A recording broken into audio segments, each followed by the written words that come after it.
Hey, I'm AC Stauble with the Plant Cutting Podcast and Traveling Herb Farmer. And I'd love to talk with you all today a little bit about this beautiful flowering plant, New England Aster. Its Latin name is Symphyotrichum novae-angliae, formerly Aster novae-angliae, but botanists love to change the names of plants on us. And it's sometimes called Michaelmas daisy, which is after the holiday Michaelmas, celebrating the Christian Archangel Michael, and it's sort of a harvest festival. In medieval times it was a big thing, a harvest festival, and it's probably because this beautiful flower blooms in the later part of the season after a lot of other things have died off. It's usually blooming around August, late August to September, or right into October, and it has these beautiful bright purple flower petals, and there's a bunch of different asters, like 600 species or more of asters, so things that are in the Asteraceae family. And there is another one that blooms around this time too that's a lighter color, almost pale white purple, but this is the one that we really have used more for medicine. I'm sure the other one is medicinal as well, but this one is kind of more well studied for medicine, and it can be found in fields and forests and roadsides, prairies, all throughout North America, in USDA zones 3 through 8. A really abundant plant, self-seeding. It has these lanceolate or kind of pointy arrow-shaped oblong leaves, and the leaves clasp the stem, and they kind of have a heart-shaped pattern where they clasp the stem. And as you can see, the leaves are entire, or the edges of the leaves are smooth. There are some little hairs on the edges of the leaves, and the leaves are growing in an alternate pattern up the stem, not an opposite, but they go like every other all the way up the stem. And there's sometimes you'll see these brown leaves at the bottom. This is normal. I mean, it might be a little stressed because it was a drought year, but the leaves at the bottom will start to turn brown. It's not diseased or anything like that. And they'll usually do that when it's time to put energy into these outstanding showy flowers that pollinators, gardeners, botanists, and herbalists alike. So the New England Aster flowers and leaves and root have been used medicinally by native peoples and by the eclectic Western herbalists for many moons.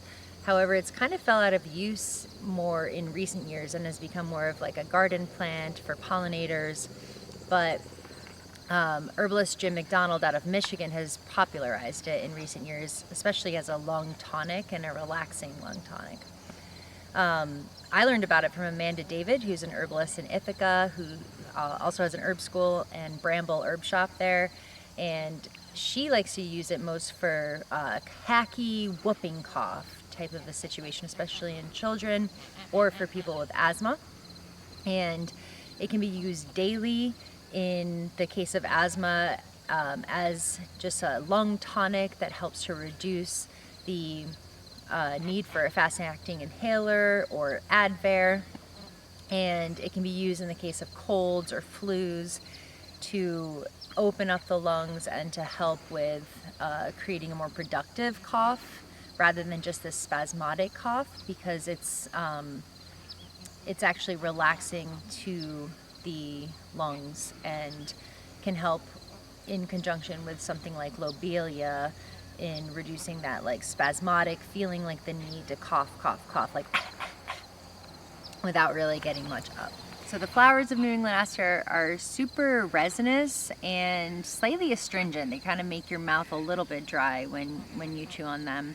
The leaves are a little bit more demulcent, and the roots, Jim McDonald says that he found the roots to be super relaxing. It's like almost like a gentle nervine, where you feel a little bit of a mood uplifting effect, and you get that with the flower too, actually, as just a general relaxant.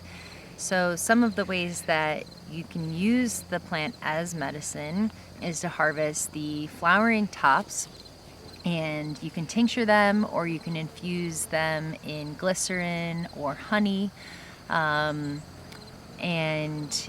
you can also just use it in your food. Here's a little bee here going for some of the New England Aster pollen. So cute.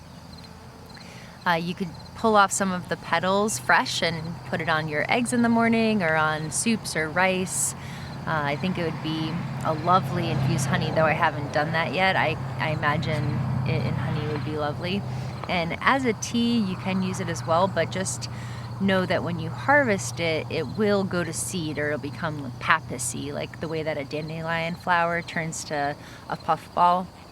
It can do that as well. So I would harvest the first few inches of the plant and use the stem, flowers, and the top leaves here for a tea for herbal medicine. You can dry it on a drying rack or upside down for later use.